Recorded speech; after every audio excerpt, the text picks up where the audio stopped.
ការគ្រប់គ្រងពេលវេលាតើការគ្រប់គ្រងពេលវេលាជាអ្វីហើយវាមានសារៈប្រយោជន៍អ្វីខ្លះដល់ការសម្រេចគោលដៅរបស់យើងការគ្រប់គ្រងពេលវេលាគឺជាការកំណត់អាទិភាពឲ្យកិច្ចការប្រចាំថ្ងៃនីមួយៗរបស់យើងដើម្បីឲ្យយើងងាយស្រួលក្នុងការសម្រេចចិត្តថាតើយើងគួរធ្វើកិច្ចការណាមួយមុន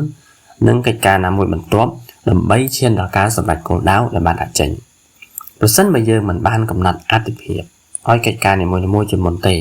យើងនឹងធ្លាក់ក្នុងស្ថានភាពច្បោកច្បល់មិនអាចសម្រេចកិច្ចការសំខាន់ៗឬកិច្ចការអាទិភាពបានលឿនដោយការពេញទុកនោះទេ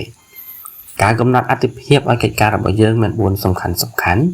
ទី1បន្ទាន់និងសំខាន់ចំពោះកិច្ចការប្រភេទនេះយើងត្រូវធ្វើវាភ្លាមមិនអាចទុកចោលបានទេព្រោះវាជាកិច្ចការអាទិភាព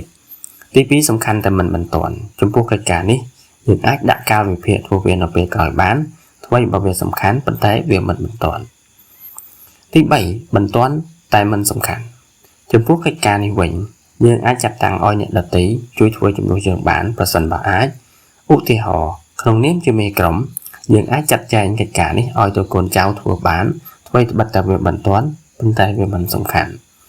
ទី4មិនសំខាន់និងមិនបន្ទាន់ចំពោះកិច្ចការប្រភេទនេះយើងគួរតែកុំធ្វើតែម្ដងព្រោះវានាំឲ្យខាតពេលវេលារបស់យើងទោះបីតិចតួចក្តីប៉ុន្តែបើធ្វើវាជារៀងរាល់ថ្ងៃវានឹងក្លាយជាទម្លាប់ហើយបើគិតជាឆ្នាំពេលវេលាយើងចំណាយបន្តិចបន្តួចក្នុងមួយថ្ងៃនឹងក្លាយជាចំនួនច្រើនល្មមនឹងយកទៅសម្រេចកិច្ចការសំខាន់ផ្សេងទៀតបាន